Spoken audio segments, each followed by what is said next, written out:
আপনি সবকিছুই জানেন, আপনার ভেতরে শুধু চেষ্টার ঘাটতি রয়েছে। অজুহাত।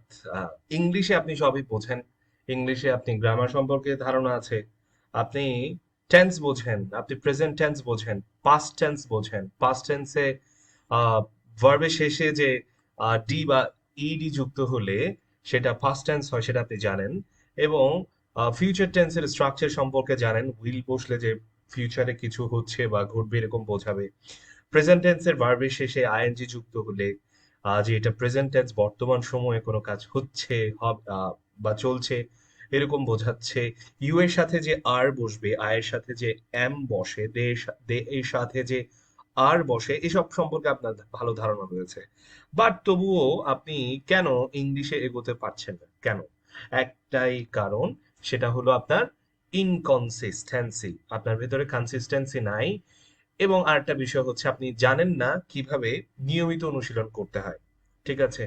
আপনি নিয়মিত এই ধরনের যে পিকচার আমি দেখাচ্ছি, এই ধরনের পিকচার দেখে দেখে আপনি প্রতিদিন প্র্যাকটিস করুন। 5 minutes, 10 minutes. At the end of the month, at the end of 1 month, আপনি আপনার ইমপ্রুভমেন্ট নিশ্চিতভাবে দেখতে পারবেন। আমরা ভাবি যে ইংলিশে কথা বলতে হলে আমার অনেক জটিল জটিল স্ট্রাকচার শিখতে হবে, অনেক ভোকাবুলারিজ জানতে হবে, অনেক বেশি স্মার্ট হতে হবে। ঠিক আছে? কমিউনিকেশনে, এবং অমানসিক পরিশ্রম করতে হবে। এগুলো আসলে কিছুই নয়।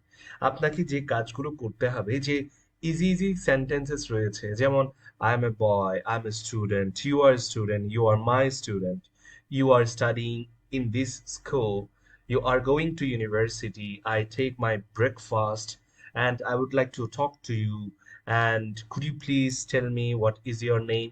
এই যে these sorts of easy sentences যেগুলো রয়েছে, এগুলোতে আপনি ফ্লুয়েন্ট হন, এগুলোই আপনি প্র্যাকটিস করেন। ডোন্ট থিঙ্ক দ্যাট আপনাকে বিশাল একটা ইংলিশের ওশেন শিখতে হবে ইংলিশ বলার জন্য। ওকে, ডোন্ট ইউ থিঙ্ক দ্যাট আপনার যে ইজি ইজি সেন্টেন্সেস গুলো আছে, ইজি ইজি যে ভোকাবুলারিজ গুলো আছে, যেগুলো আমরা এভরি ডে ইউজ করে থাকি, এই বিষয়গুলো আপনি নিয়মিত অনুশীলন করেন। নাম্বার